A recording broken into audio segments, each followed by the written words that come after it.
কেমন আছেন সবাই? আলহামদুলিল্লাহ। আজকে মনে হচ্ছে আমি আমার ঘরে ফিরে এসেছি। আলহামদুলিল্লাহ বলেন না? অনেকে অনেকভাবে আপনারা ভাবতে পারেন, চিন্তা করতে পারেন। একটা কথা আপনাদেরকে শুধু বলেই খুতবায় চলে যাব। আপনাদের এখান থেকে আমি প্রায় 11,000 কিলোমিটার দূরে ছিলাম। প্রত্যেকটা জুমা, প্রত্যেকটা খুতবা, প্রত্যেকটা রোজা, প্রত্যেকটা ঈদ, প্রত্যেকটা শুক্রবার আমার বুকটার মধ্যে একটা হাহাকার কাজ, একটা শূন্যতা কাজ করতো। সেই শূন্যতা হচ্ছে আপনাদের। সুবহানাল্লাহ। এবং এটা টাকা দিয়ে কেনা যায় না। রাহমানিকে টাকা দিয়ে আপনি কিভাবে কিনবেন? টাকার খনি ছেড়ে আসে, লন্ডন তো টাকার খনি। এরপর আপনার এখানে এসেছি মূলত মায়ার টানে, ভালোবাসার টানে, আবেগের টানে, দ্বীনের টানে, তাআল্লুকাত কোরআনের টানে। আলহামদুলিল্লাহ বলেন। প্রত্যেকটা মানুষের চেহারা আমার মুখস্থ, কারণ 8টা বছর আমি দেখেছি। 13-14 মাস পরে আপনাদের সামনে আসার বসার তৌফিক দান করেছেন। সবাই বলেন আলহামদুলিল্লাহ। আমি যখন লন্ডন চলে যাই সেই দিন আমি এই মেম্বার থেকে ঘোষণা করেছিলাম যে আমার মনটা দ্বীনের জন্য যেতে ইচ্ছে করেছে, আমি যাচ্ছি। তবে যদি আমার ভালো না লাগে, আবার দ্বীনের জন্যই আমি বাংলাদেশে ফিরব। আর যদি আল্লাহ তাআলা আমাকে বাংলাদেশে ফেরান, তাহলে আপনাদের সাথে আবার মোলাকাত করব, সাক্ষাৎ করব। আলহামদুলিল্লাহ, আল্লাহ কবুল করেছেন। আমি বলেছিলাম, আপনাদের হয়তো অনেকের মনে আছে। তো আমি আসার আগে যখন নক করলাম যে এলাকার মানুষ আমাকে চাই কিনা, যদি চাই যাব, আর যদি না চাই আমি আসব না। আপনি কি জানেন যে এই খুতবা যে আমি এখানে দিই, আপনার এই মেম্বারটা, এই যে আমার পেছনের এই চিত্রটা, এই যে পেছনটার দিকে খেয়াল করেন, এই মেম্বারটা শুধু সাভার আশুলিয়া বাংলাদেশ না, গোটা পৃথিবীর বুকে পরিচিত করেছে মুস্তাফিজ রহমানী। আলহামদুলিল্লাহ বলেন। আপনার এই মেম্বারটাকে সারা পৃথিবী চিনে এখন। এই মেম্বারটা, আপনি বিশ্বাস না হলে জিজ্ঞেস করেন মানুষকে যে এই মসজিদে আমরা, আমাদের মসজিদ, আলহামদুলিল্লাহ। কায়রো এয়ারপোর্টে আমার ট্রানজিট, 8-9 জন যুবক এসে ঘিরে ফেললো কায়রোতে আসার পথে। তা আসার পরে যুবকরা বলতেছে, হুজুর আগের মতো খুতবা তো আর পাই না। আমাকে পাইবা কেমন, আমি তো থাকি না। তো বলছে, হুজুর কোন মসজিদে জুমা পড়ান, ওখানেই যাবো এবার ইনশাআল্লাহ। ওরা আফ্রিকার কোন দেশ থেকে মিশর এসে নেমেছে। তো বলতেছে, আপনি জুমাটা পড়ান কোথায়? আমি বললাম, জুমা তো পড়াইতাম বাইতুল মামুন মসজিদে, জামগড়া আশুলিয়ায়। জানি না এখন আমি মকবুল হব কিনা। হুজুর যদি হন ইনশাল্লাহ আমাদের বলবেন, আমরা থাকি কুমিল্লা, সেখান থেকে আসবো। আপনারা কি জানেন আজকে এখানে অনেক ছেলেরা এসেছে রাজশাহী থেকে, অনেকে এসেছে কুমিল্লা থেকে, অনেকে এসেছে ব্রাহ্মণবাড়িয়া থেকে। টাকার জন্য না, ফুলুসের জন্য না, এটা হচ্ছে শুধুমাত্র দাওয়ার নিয়তে, দাওয়ার নিয়তে, দাওয়ার নিয়তে। আলহামদুলিল্লাহ। মিলিয়ন পাউন্ডের বাড়ি, এরা তো এখন বিয়ে শাদী করে না। কারা বুঝালেন? পশ্চিমের ওরা বিয়ে শাদী করে না, থাকে হচ্ছে ফ্রেন্ডের সাথে। তো ফ্রেন্ড নিয়ে থাকে, বাচ্চা কাচ্চাও নাই। এখন এই যে মিলিয়ন পাউন্ড, কোটি কোটি টাকা যে বাড়ির দাম, এ বাড়ি কাকে দিবে? আর ভালোবাসাটা কোথায় রাখবে? ছেলে মেয়ে তো নাই, ভালোবাসাটা রাখে কুত্তার উপরে। নাউজুবিল্লাহ এখানে বলেন না, খায়া দায়া বাড়িতে যেয়ে বলেন নাউজুবিল্লাহ। জোর বলেন নাউজুবিল্লাহ। আপনি আপনার ছেলেকে ভালোবাসেন, আমি আমার ছেলেকে ভালোবাসি। আমাদের ভালোবাসাটা ওই জায়গাটা আমরা ইনভেস্ট করি।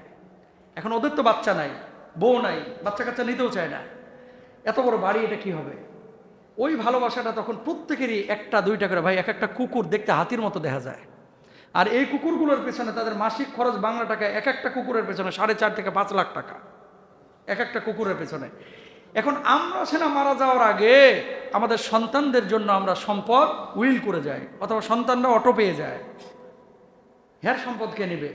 তো সরকারি আইন ছিল, যাদের বাচ্চা কাচ্চা নাই, কেউ যদি মারা যায় আর সম্পদ সরকার নিয়ে যাবে। এখন এরা চালাক হয়ে গেছে, আমার বাচ্চা নাই, কি হয়েছে? আমার কুকুর আছে না। এই জন্য এখন শুরু করছে কি জানেন, সম্পদগুলো কুকুরের নামে উইল করা। নাউজুবিল্লাহ বলবেন না। সম্পদ কার নামে উইল করে? কুত্তার নামে। এখন এই কুত্তা মহাজন, উনি খাইবেন কয়দিন, কয় কোটি টাকা উনি খাবেন, এটাও আবার নিয়ম আছে। এই কুকুর, উনি যদি মারা যায়, ধরেন 50 বছর বাঁচলো, 50 বছর ওই বাড়ির টাকা ওই কুকুর খাইলো। এই কুকুর মারা যাওয়ার পরে এই টাকাটা আবার কুকুরদের চ্যারিটি আছে, নিয়ন্ত্রণ করে মানুষ। চ্যারিটিটা কাদের? কুকুরের। এখান থেকে কুকুরদের পেছনেই ওই পুরো বাড়ির খরচটা হবে। আমার আফসোস হয় যে এদের মাথার মধ্যে আল্লাহ তাআলা কি দিয়েছে। ওরে বেটা, মিলিয়ন মিলিয়ন পাউন্ড ডলার তুমি কুকুরের পেছনে খরচ করছো, আর আমার ইরানে আমার গাজায় বাচ্চারা পানির অভাবে মারা যাচ্ছে। আল্লাহ তোদের উপরে লানত ফেলুক। কথা বলেন ঠিক কিনা? এর চাইতে লজ্জাজনক আর কি হতে পারে? ওই যে জর্ডান, একটা কুকুরের হসপিটালে গেছি জর্ডানে, যা দেখলাম কুকুরের হসপিটালে, ওখানে আবাসিক হোটেলও আছে কুকুরের মালিক জার্মানি বেড়াইতে গেছে, এই জন্য কুকুরকে উনি হোটেলে রেখে গেছেন। তো ওই হোটেলের কুকুরের মাথার উপরে আবার ক্যামেরাও আছে, উনি ওখান থেকে মোবাইলে তদারকি করে আমার এই কুকুরকে দুপুরে কি খাওয়ানো হয়েছে, সকালে ব্রেকফাস্ট দেওয়া হয়েছে কিনা, বুঝেন না, রাত্রিবেলায় কি খাবার প্রোভাইড করা হয়েছে। এদের চাইতে আহাম্মুক এই জামানায় আর কেউ নাই। কথা বলেন ঠিক কিনা? কেন ভেঙে পড়েছে বলেন? কারণটা কি? কারণ একটাই, দিন নাই, সব ভালোবাসা চলে গেছে কুত্তার উপরে, ঠিক কিনা? বুড়া বয়সে এবার কি করে, ছেলে তো নাই, ছেলের জিজ্ঞেস করে তোর বাপের নাম কি, কয় বাপ নাই, গর্ব করেই বলে। তোর মায়ের নাম কি, মা অমুক। তো এই ছেলের বাপ নাই মানে বুঝছেন তো, ফ্রেন্ডের সাথে মেলামেশা করে হয়ে গেছে। এটা দোষের কিছু না ওদের দেশে, কিন্তু ইসলামে জায়েজ নাকি না জায়েজ? তো কিছু মানুষ ইউরোপ আমেরিকায় আমি পেয়েছি যারা মদ সব খায়, কিন্তু খালি রেস্টুরেন্টে গিয়ে হালাল গোশ খোঁজে। বোঝেন নাই কথা মনে হয়? মানে মদ খায়, বেনিফিট খায়, সরকারকে মিছে কথা কয়ে টাকা পয়সা নেয়, সব করে, কিন্তু রেস্টুরেন্টে যখন যায়, ডু ইউ হ্যাভ হালাল মিট, আছে তোমার কাছে হালাল গোশত, মানে চিকেনটাকে হালাল, গরুটাকে হালাল, বিফটাকে হালাল, মিটটাকে হালাল, ফিশটাকে হালাল, এগুলো হালাল খোঁজে। তো হারাম কর তুই যে মদ খাস কে? কথা বলেন না? আছে না নাই? এই জামানাতেও কিছু লোক আছে সুদও খায়, ঘুষও খায়,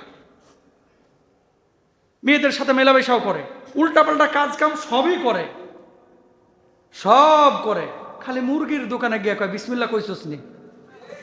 কথা কয় না। মুরগির দোকানে যে কি বলে, বিসমিল্লাহ কইছস নি? তাহলে দেখেন মানুষের আসলে একটা প্রবলেম, দুনিয়ার আসক্তি মানুষকে এমনভাবে পেয়ে বসেছে। শুধু এখানে না, ইউরোপ ছাড়ার আমার আরেকটা কারণ আছে। কারণটা হচ্ছে, হয়তোবা আমি ঠিক থাকবো, আমার পরবর্তী জেনারেশনটা, সেকেন্ড থার্ড জেনারেশন, হয়তোবা তারা দিনের উপরে নাও থাকতে পারে। কি জবাব দেবো আল্লাহর কাছে? এখন যারা জেনারেশন ঠিক রাখতে পারে তাদের কথা আমি বলবো না, তারা তো ভালোই আছে। আমি যখন খুতবা দিই 7 দিন পড়াশোনা করা লাগে শনিবার থেকে, এবং এই পড়াশোনা করা খুতবাগুলো শুধু আপনাদের না, সারা পৃথিবীর মানুষ, বাংলা ভাষাভাষীদের কাছে যাতে করে পৌঁছায়, সেজন্য আমি সেভাবে এই খুতবার তথ্যগুলো, ওয়াজগুলো, নসিহাতগুলো উপস্থাপন করি।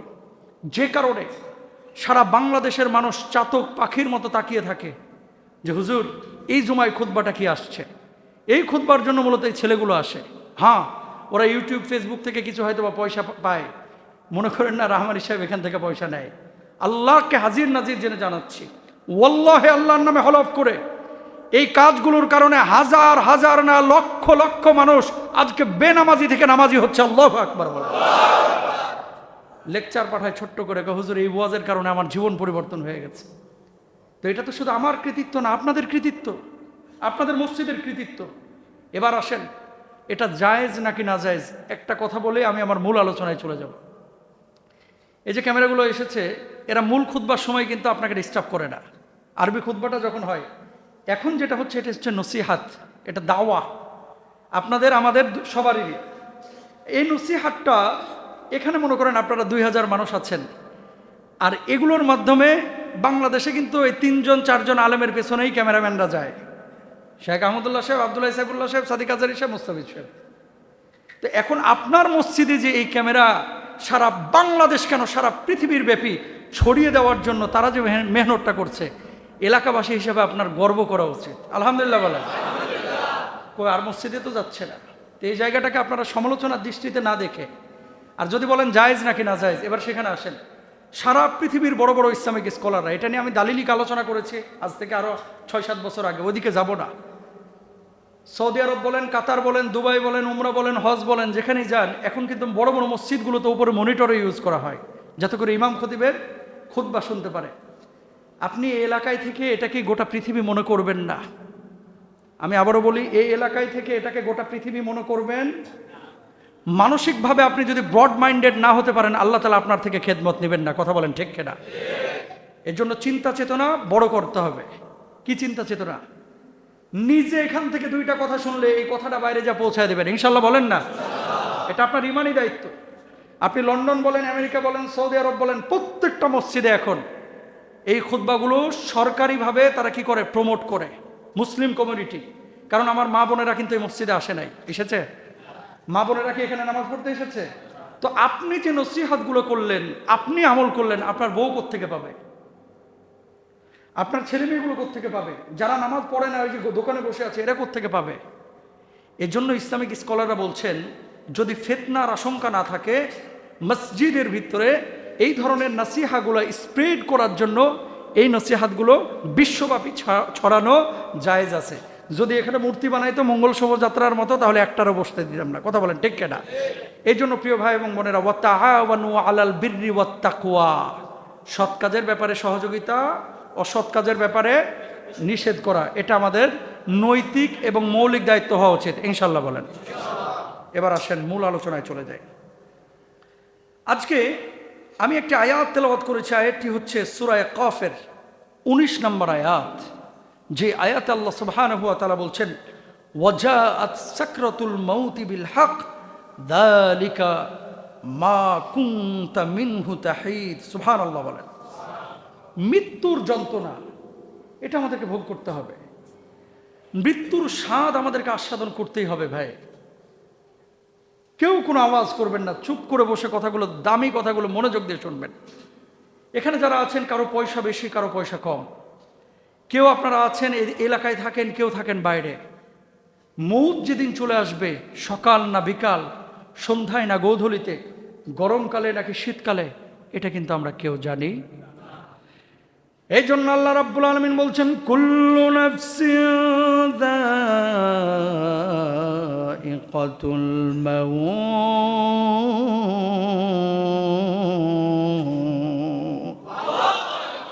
প্রত্যেক প্রাণীকেই মৃত্যুর স্বাদ আস্বাদন করতে হবে। ও কলিজার টুকরা ভাইরা আমার, যারা এখানে বসেছেন, আল্লাহ রাব্বুল আলামিন আপনাদেরকে এখন হায়াত দান করেছেন। আজকে রাত্রিবেলায় যে মানুষটা মারা যাবে, এই মানুষটাও আপনার মতো অনেক দেরিতে ভাবতো, এই মানুষটাও কিন্তু ভাবতো আমার এখনো হায়াত বাকি আছে, দুনিয়া থেকে আমার এখনো বিদায় নেওয়ার সময় হয় নাই। হয়তো 50 বছর বাঁচবো, হয়তো 60 বছর বাঁচবো, 70 বছর বাঁচবো, কিন্তু হঠাৎ একদিন মালাকুল মাউত এসে দুনিয়ার সব সম্পর্ক ছিন্ন ভিন্ন করে কবরে নিয়ে চলে গেছে। কথা বলেন ঠিক কিনা? ও ভাইরা আমার, এই দুনিয়ার জিন্দগিতে আল্লাহ রাব্বুল আলামিন আপনাকে পাঠিয়েছেন, এমনি এমনি পাঠান নাই। আল্লাহ কেন পাঠিয়েছেন দেখেন, আল্লাযী খালাকাল মাউতা ওয়াল হায়াতা লিয়াবলুয়াকুম আইয়ুকুম আহসানু আমালা। কাজে কে উত্তম, এটা দেখার জন্য আল্লাহ আপনারা পাঠিয়েছেন। আজকে যে কথাগুলো বলবো কলিজার মধ্যে লিখে নিয়ে যাবেন। দুনিয়া তো আল্লাহ কম দেখাইল না। যে জায়গাটা আপনি স্বপ্ন দেখছেন, যে জায়গাটা আপনার স্বপ্নের জায়গা, আপনি যে জায়গাটায় পৌঁছাতে চাচ্ছেন, আল্লাহ সুবহানাহু ওয়া তাআলা সেই জায়গাটাই পৌঁছিয়েছেন। এরপর আল্লাহ তাআলা আবার রিটার্ন করিয়েছেন। টাকা পয়সা, প্রভাব প্রতিপত্তি, শান্তি, সুখ, সব কিছু আল্লাহ রাব্বুল আলামিন দিয়েছেন। কিন্তু আমি দেখেছি, দিন ছাড়া, ইসলাম ছাড়া, আল্লাহ ছাড়া, মসজিদ ছাড়া, নামাজের আজানের শব্দ ছাড়া পৃথিবীর বুকে কোনো সুখই পূর্ণ সুখ হতে পারে না।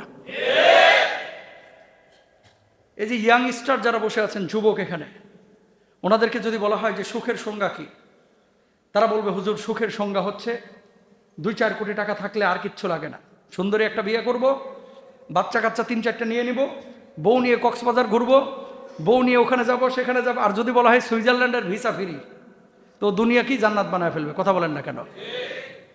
ঠিক আছে, সুখটা কোথায়? এখানে আপনারা যারা আছেন, গত 1-1.5 বছরে পাসপোর্টে ইউরোপের ভিসাও আসছে, ইংল্যান্ডের আসছে, মিশরের আসছে, সৌদি আরব আসছে, এখন কতগুলো দেশ যে সফর হয়েছে আমি ভুলে গেছি, ও মাথায়ও নাই। এয়ারপোর্টগুলো তো আলহামদুলিল্লাহ সাভার বাস স্ট্যান্ডের মতো ইউজ হয়ে গেছে, মুখস্থ হয়ে গেছে। বলার উদ্দেশ্য, আপনারা প্রত্যেকেই ধোকার মধ্যে আছেন, প্রত্যেকেই ধোকার মধ্যে আছেন। কেন? প্রত্যেকটা মানুষের টার্গেট যে আমার ছেলেটা যদি বুয়েটে পড়ে, মেয়েটা যদি বিশ্ববিদ্যালয়ে পড়ে, তাহলেই হয়তো বা সফল। ছেলেটা যদি পুলিশের একটা চাকরি পেয়ে যায়, মেয়েটা যদি একটা সরকারি চাকরি পেয়ে যায়, তাহলেই হয়তো বা সফল। যে আপনাকে বলছি, আপনাকে, আপনার মতে এমন স্বপ্ন দেখা হাজার হাজার মানুষ দেখলাম, যাদের ছেলে মেয়েরা অক্সফোর্ডে পড়ে, যাদের ছেলে মেয়েরা ক্যামব্রিজে পড়ে, যাদের ছেলে মেয়েদেরকে আমি নিজে দেখেছি, একসাথে বসেছি, একসাথে খেয়েছি, কিন্তু বাপ মার কোনো খোঁজ খবর রাখে না। এটাকে সুখ বলে না, এটা ধোকাবাজি, ধোকাবাজি, ধোকাবাজি। কথা বলেন ঠিক না? অক্সফোর্ডের উপরে কোনো বিশ্ববিদ্যালয় আছে? বুঝেন নাই মনে হয় কথা।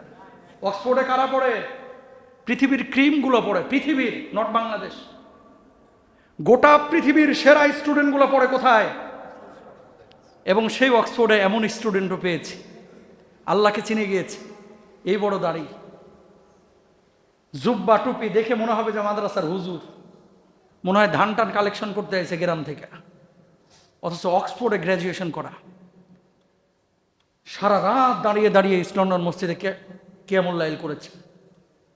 তার মানে কি বোঝা যায়? দিনের মধ্যেই সুখ, ইসলামের মধ্যেই সুখ, আল্লাহওয়ালাদের মধ্যেই সুখ, কোরআনের মধ্যে সুখ। দিনহীন মানুষ কখনো সুখী হতে পারে না, পারে না, পারে না। ঠিক না? এখন যখন আপনার ভিতরে দিন চলে আসবে, মৃত্যুটা সহজ হবে। মৃত্যুটা 2.2 বিলিয়ন পাউন্ড এবছর ব্রিটেনের মানুষ যাকাত দিয়েছে। 1 পাউন্ড সমান কত জানেন? 165 টাকা। কত টাকা? 1 পাউন্ড মানে হচ্ছে 165 টাকা।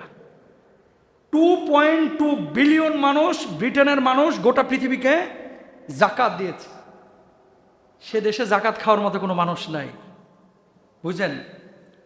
কিন্তু আপনি চেহারার দিকে যদি তাকান, আপনি যদি তার অবয়বের দিকে তাকান, শরীরের দিকে তাকান, কোথায় যেন শূন্যতা, কোথায় যেন হাহাকার, কোথায় যেন অস্থিরতা, কোথায় যেন অশান্তি। 10% মানুষ সুখে আছে, 90% মানুষের ভিতরে একটা অস্থিরতা, অশান্তি অনেকের মধ্যেই কাজ, মানে এরকম দেখা যায়। তো তারাই অশান্তিতে, যাদের নামাজ নাই, দিন নাই, ইসলাম নাই, হালাল হারাম তোয়াক্কা নাই। আর তারাই সুখী যাদের মধ্যে দিন আছে, ইসলাম আছে, হালাল হারাম আছে। আল্লাহু আকবার বলেন। তো আপনি আপনার ছেলেকে অক্সফোর্ডে পড়াবেন, হার্ভার্ডে পড়াবেন, ক্যামব্রিজে পড়াবেন, অথবা বুয়েটে পড়াবেন, এরপরে কি? এরপরে কি? শেষ। এখন এই ছেলে যদি আপনার খবর না রাখে, এই ছেলেটা যদি আপনি মারা যাওয়ার পরে দোয়া না করে, এই ছেলেটা আপনার রূহটা কবজ হচ্ছে সেই সময় যদি একটু কালিমাটা না পড়ে, এই ছেলেটা এসে যদি আপনাকে একটু সহানুভূতি না দেখায়, আমি মনে করি আপনি যত বড় পয়সাওয়ালাই হন না কেন, আপনি ব্যর্থ বাবা, ব্যর্থ বাবা। কথা বলেন ঠিক কেন? এই হুজুরকে ছোট হুজুর, খাটো হুজুর, মোটা হুজুর, চিকন হুজুর, ফর্সা হুজুর, কালো হুজুর, এভাবে বিবেচনা না করে শুধু চিন্তা করেন যে মানুষটা কোত্থেকে এসেছে। এটা একটু মাথায় থিঙ্কিং করেন, এটা একটু থিঙ্কিং করবেন। কেন বলতেছি? প্রত্যেকটা মানুষ যারা এখন সুখী মানুষ হিসাবে আপনারা চিনেন, এই মানুষগুলো অসুখী। 10% মানুষ সুখী। তাহলে যারা উন্নত বিশ্বে আছে তাদের মধ্যে যদি এই অবস্থা হয়, তাহলে আপনি যেখানে আছেন, আল গিনা, গিনার নাফস, সুখটা আসলে নিজের কাছে। আল্লাহ আপনাকে যে জিনিস দিয়েছে একবার থিঙ্কিং করেন, চিন্তা করেন, আল্লাহ তুমি যা দিয়েছো আমি এর উপযুক্ত ছিলাম না, আমাকে এর চাইতে তুমি বেশি দিয়েছো, বেশি দিয়েছো। সুবহানাল্লাহ বলেন। প্রিয় ভাইরা আমার, এবার আসুন যে কথা বলছিলাম, দুনিয়ার জিন্দগি থেকে আপনাকে আমাকে একদিন চলে যেতে হবে। মৃত্যুর স্বাদ আমাদেরকে আস্বাদন করতেই হবে, আস্বাদন করতেই হবে। সকালবেলায় মৃত্যু আসবে নাকি সন্ধ্যাবেলায়, গৌধূলি বেলায় আসবে নাকি কখন আসবে আমরা কেউ জানি না। আল্লাহ রাব্বুল আলামিন বলছেন, ওয়াজাআত সাকারাতুল মাউতি বিল হাক্কি যালিকা মা কুনতা মিনহু তাহিদ। সুবহানাল্লাহ বলেন। মৃত্যুর যন্ত্রণা অবশ্যই আসবে, এটাই সেই জিনিস যেটা থেকে তুমি পালাতে চাইতা। আমার বাপ পালাইতে চেয়েছে, আমার দাদা পালাইতে চেয়েছে, আমার দাদি পালাইতে চেয়েছে, আপনাদের মুরব্বীরাও পালাতে চেয়েছে। প্রত্যেকটা মানুষ মৃত্যু থেকে পালাইতে চায়, কিন্তু আল্লাহ রাব্বুল আলামিন মালাকুল মাউতের মাধ্যমে তাকে ঝাপটায় ধরে দুনিয়া থেকে বিদায় করে দেন। কথা বলেন ঠিক কিনা?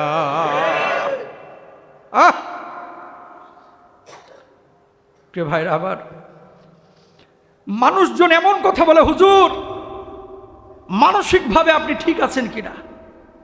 উন্নত দেশ থেকে আপনি চলে যাচ্ছেন, মানসিকভাবে আপনি ঠিক আছেন কিনা? মানে মানুষ কতটা দুনিয়ামুখী আপনি কল্পনা করতে পারেন? মানুষ কতটা দুনিয়ামুখী, মানসিকভাবে আপনি ঠিক আছেন কিনা? তার মানে কি, তার কাছে সুখটা হচ্ছে ইউরোপে, সুখটা হচ্ছে আমেরিকায়। ইউরোপ আমেরিকায় মূল সমস্যা হচ্ছে ছেলেমেয়েরা বড় হয়ে যাওয়ার পরে যার যার মতো ব্যস্ত হয়ে যায়। বছরে একবার দুইবার খবর নিতে আসে, ফোন দেয়ও না। আপনি বাইরে থেকে এসে হার্ড ওয়ার্ক করেছেন, বাড়িতে এসে দরজা খুলে ছেলেটার মুখের দিকে তাকাইলেন, কলিজাটা ঠান্ডা হয়ে গেল, সমস্ত ক্লান্তি দূর হয়ে গেল। কথা বলেন ঠিক কিনা? এগুলো তো সুখ। ও পটল কিনতাম 5 পিস, বেগুন কিনতাম 1 পিস। কেন? একটা বেগুনের দাম বাংলা টাকায় 350 টাকা পড়ে যায়। কথা বুঝেন নাই? কিন্তু বাংলাদেশে এই জিনিসগুলো কিন্তু সস্তা, সহজ। আমাদের দেশের মানুষের মূল সমস্যা হচ্ছে সবসময় আমরা অন্যকে কম্পেয়ার করি। ধরেন এই এলাকায় সবচাইতে ধনী মানুষটা, আপনি সবসময় ওর দিকে তাকান, ইস উনার মতো যদি আমার টাকাটা থাকতো, ইস উনার মতো যদি আমার পয়সা থাকতো। কিন্তু একটাবার নিচের মানুষটার দিকে তাকান না, হাই হাই হাই, আল্লাহ তো আমাকে ওই জায়গাটায় রাখতে পারতেন। কথা বলেন ঠিক কিনা? এই জন্য নবীজি বলেছেন, আল গিনা গিনান নাফস, ধনী তো সেই যে মানসিকভাবে, আত্মিকভাবে যে মানুষটা ধনী, আত্মিকভাবে ধনী হওয়ার চেষ্টা করতে হবে। কয়দিনের জিন্দেগি ভাই, কয়দিনের জিন্দেগি? আজকে দেখেন, যে মানুষটা গত রাতে মারা গিয়েছে, এখন কিন্তু তার দাফন হয়ে গেছে। আপনি জানেন না আপনার মৃত্যুটা কখন আসবে, সকালবেলা না দুপুরবেলা, রাত্রিবেলায় নাকি সন্ধ্যাবেলায়। তার আগে আপনি কিছু খেয়েছেন নাকি খান নাই? আরে আপনি যেদিন মারা যাবেন সেদিন হয়তো আপনার বাড়ির চুলাটায় আগুন জ্বলবে। আপনি যেদিন মারা যাবেন সেদিন হয়তো বা সকালবেলায় পরবর্তী দিন আপনার আত্মীয় স্বজন মাঠে গিয়ে ঘাটে গিয়ে কাজ করবে। আপনি যেদিন মারা যাবেন তার কয়েকদিন পরে আপনার স্ত্রীও কিন্তু স্বাভাবিক খানা দানা খাবে। আপনি যেদিন মারা যাবেন আপনার সন্তানটাও কিন্তু 1 সপ্তাহ পরে স্কুলে যাওয়া শুরু করবে। আপনি মারা যাবেন, আপনার আশপাশের মানুষগুলো প্রথম 2-3 দিন আপনার জন্য হা হতাশ করবে, এরপরে কিন্তু মানুষগুলো আপনাকে ভুলে যাবে। ও কলিজার টুকরা ভাইরা আমার, মৃত্যু নিয়ে আমরা কেন আমরা উদাসীন, কেন আমরা গাফেল? চোখটা তো প্রতি রাত্রেই বন্ধ করেন, প্রত্যেকটা রাত্রেই তো চোখটাকে বন্ধ করেন। আপনি কি চিন্তা করেন না, আরে কত মানুষ চোখটাকে বন্ধ করলো আর চোখটাকে খুলতে পারলো না? আরে আপনি কি চিন্তা করেন না, কত মানুষ রাত্রিবেলায় ঘুম থেকে উঠে এই ঘুমটা তার শেষ ঘুম হয়ে গেল? আপনি কি চিন্তা করেন না, আপনার বাবাটা ঈদের সময় আপনার সাথে একসাথে নামাজ পড়েছে, আজকে সেই বাবাটা গোরস্থানে শুয়ে আছে? আপনি চিন্তা করেন না, যে মানুষগুলো আপনার সাথে দিন রাত একসাথে কাটিয়েছে, সে মানুষগুলো আজকে আপনি মারা যাওয়ার পরে কিছুক্ষণ পরে, 2 দিন 4 দিন 5 দিন পরে ভুলে যাবে। একটা বারকে আপনি কল্পনা করেন না? আপনি কি চিন্তা করেন না? একটু চিন্তা করেন। দুনিয়া বড় কঠিন, দুনিয়া বড় কঠিন। গোটা দুনিয়ার সিস্টেমটাই, নিজামটাই হচ্ছে ধোঁকাবাজির নিজাম। এবং দুনিয়া, এজন্য আল্লাহ তাআলা বলেছেন, ওমাল হায়াতুদ দুনিয়া ইল্লা মাতাউল গুরুর, যে পার্থিব জীবনটা হচ্ছে একটা ধোঁকার জীবন, একটা ধোঁকার জীবন, একটা ধোঁকার জীবন। আল্লাহু আকবার বলেন। তাহলে কি করতে হবে সুন্দর মৃত্যুর জন্য, ভালো মৃত্যুর জন্য? আমাদের করণীয় কি?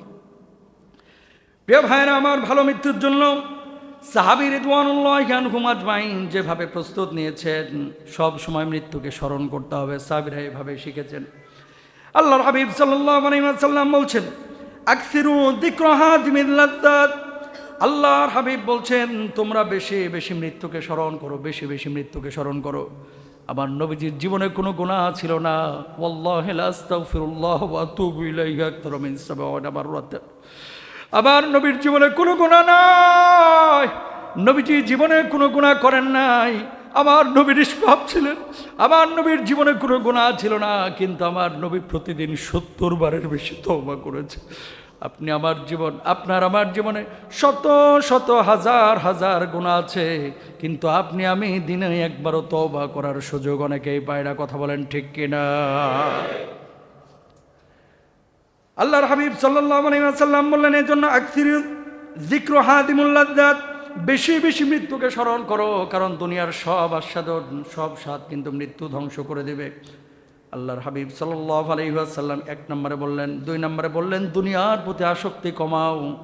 কুন ফিদ দুনিয়া কাআন্নাকা গরীবুন আও আবিরু সাবিলিন। বলুন আল্লাহু আকবার। নবীজি বললেন, ও দুনিয়ার মানুষ, শোনো শোনো, দুনিয়ার জিন্দেগিতে এমন ভাবে তুমি থাকো যেন তুমি একজন পথিক, যেন একজন মুসাফির, অথবা একজন অপরিচিত ব্যক্তি।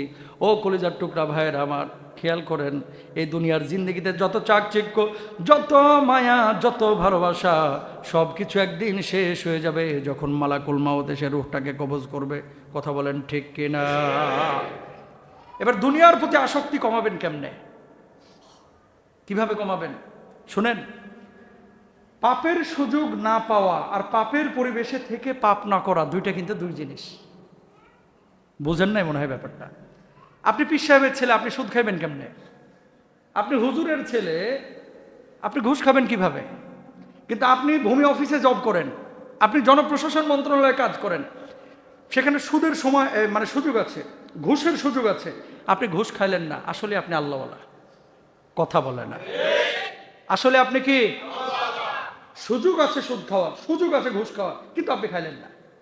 আর আপনার সুযোগই নাই, করতেছে আমি সুদ টুদ কিছু খাই না, পাঁচ না দেয়া খাস না। কথা বলেন না কেন? হুজুর মদটাদ আমি কিচ্ছু খাই না, পাও না দেখে খাও না। আমি নিজে দেখেছি বিমানে, চেহারা শুরুতে কয় হুজুর নামাজ কালাম কিন্তু আমি একটাও ছাড়ি না, পাশের সিটে বসা পেছনে। পরে দেখি ইংলিশে বলতেছে, ওই যে কি একটা নাম বললো, মদের নাম, আমি ওই নামটা জানি না, তো এরকম বললো যে ডু ইউ হ্যাভ ওই মদ। এখন ওই মদটার নাম আমি আর জানি না। তো আমি চিন্তা করলাম, এই লোকটা না একটু আগে বললো যে নামাজ কালাম পড়ি, তো আবার মদ খুঁজে কেন? দুনিয়ার আসক্তি। শুনেন, আশুলিয়া থেকেও জাহান্নামে যাবেন, জান্নাতে যাবেন। ওই লন্ডন থেকেও জান্নাতে যাবে, জাহান্নামে যাবে। কথা বলেন ঠিক কেন? দুনিয়াটা আল্লাহ তাআলা এই জন্য পরীক্ষার স্থান বানিয়েছেন। কিসের স্থান? এবার আপনি বলতে পারেন, হুজুর আল্লাহ রাব্বুল আলামিন আমারে বানাইলেন, আল্লাহ জীবন দিলেন, মৃত্যু দিলেন, আল্লাহ তো আমার জীবন আর মৃত্যুর মালিক, সে আল্লাহ যে আবার মৃত্যুর সময় আল্লাহর নবী বিশ্ব নবী রাহমাতুল লিল আলামিনকে কষ্ট দিলেন। এর কারণটা কি ছিল কষ্টটা দেওয়ার? অনেক মানুষ দেখবেন মৃত্যুর সময় বড় কষ্ট পায়, অসুস্থ হয়ে যায়, 7 দিন 8 দিন 15 দিন 20 দিন 1 মাস 2 মাস 7 মাস 5 মাস 1 মাস 1 বছর 2 বছর পর্যন্ত বিছানায় পড়ে থাকে। এদের কি কোনো যা নাই? আল্লাহর নবী সে কথা বলেছেন, মানুষ যখন এভাবে মৃত্যুর পূর্বে অসুস্থ হয়ে যাবে, আল্লাহ রাব্বুল আলামিন তার জীবনের গুনাহ খাতাগুলো মাফ করে দেবে। অসংখ্য মানুষ আছে,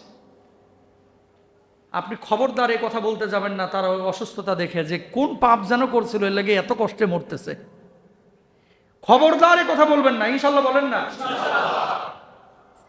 সবার জীবনে তো গুনাহ আছে ভাই, আপনারও আছে, আমারও আছে, আছে না? আমার স্বপন ভাই আছে, আমার আশাব ভাই আছে, আলম ভাইয়ের আছে, আমার কাউসার ভাইয়ের আছে, আমার সব ভাইয়ের কিছু গুনাহ আছে। এখন মৃত্যুর আগে কোন একটা আমল আল্লাহ আমার পছন্দ করে ফেলছে, যে আমলটার কারণে আল্লাহ চিন্তা করছেন যে আমার এই বান্দাকে মৌত দিমু নিষ্পাপ কইরা।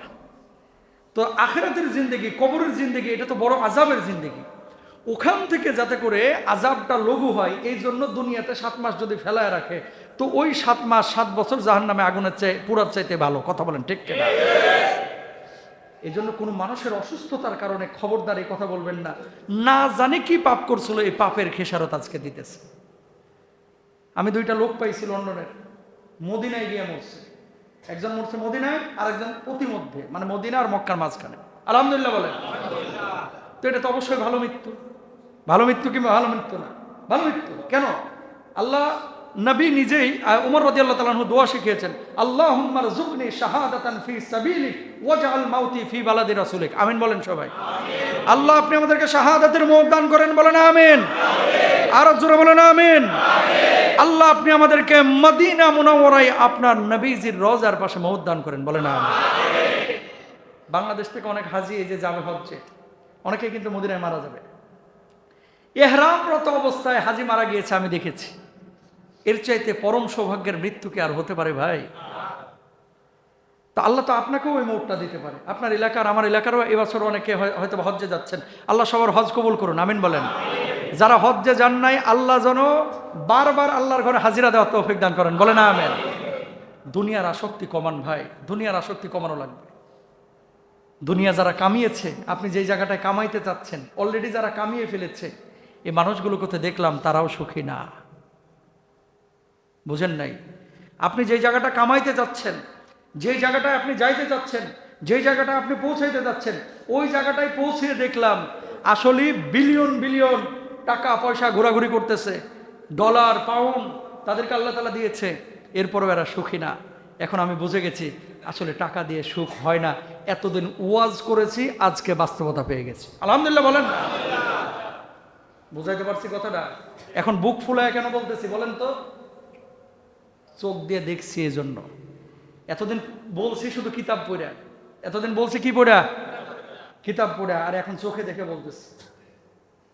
এতদিন চোখে দেখি নাই, এখন চোখে দেখে বলতেছি। এই জন্য কলিজার টুকরা ভাই এবং বোনদেরকে বলবো, যা আছে এটা নিয়ে সুখে থাকেন। বলেন যে আল্লাহ তুমি যা দিয়েছো আমার যোগ্যতার চাইতে বেশি দিয়েছো, আল্লাহর কসম আপনার চাইতে সুখী পৃথিবীতে একজনও নাই। আর কি চান? আপনি সুস্থ মানুষ, আপনি সুস্থ মানুষ। খেয়াল করেন, কামাইলেন 5 লাখ, ডাক্তারের পেছনে 4 লাখ খরচ হয়ে গেল, ঘোড়ার ডিমেরও লাভ নাই, ঠিক না? কামাইলেন ইমাম খতিব মুয়াজ্জিনের মতো মাত্র 15,000 20,000, মাশাআল্লাহ। বাচ্চাগুলো ডেলিভারির সময় সিজার লাগতেছে না। অনেক হালাল যারা খান অনেকে আছেন আপনারা, ছেলে মেয়েদের কোনো অসুখ নাই। অনেকে বলবে হুজুর হসপিটাল কবে গেছি ভুলে গেছি, আছে না নাই? আছে। তাহলে সুখের সংজ্ঞা, লাইফে বারাকাটা হচ্ছে আসল জিনিস। আবারও বলি, শুধু টাকার পিছনে ছুটেন না ভাই, দিনের পিছনে ছুটেন, ইসলামের পিছনে ছুটেন, নামাজের পিছনে ছুটেন, হালালের পিছনে ছুটেন। খান একটু কম, এর মধ্যে আল্লাহ বারাকা দেবে ইনশাআল্লাহ, ইনশাআল্লাহ। তাহলে মৃত্যু যন্ত্রণা কমানোর দ্বিতীয় আমল হচ্ছে পৃথিবীর প্রতি আসক্তি কমানো। পৃথিবীর প্রতি আসক্তি কমাবো, ভালোবাসা বাড়াবো কিসের প্রতি? আখেরাতের প্রতি। বলেন কিসের প্রতি? আখেরাতকে প্রাধান্য দিব, দুনিয়াকে কম প্রাধান্য দিব ইনশাআল্লাহ। কথা বললে তো 3 ঘন্টা লাগবে।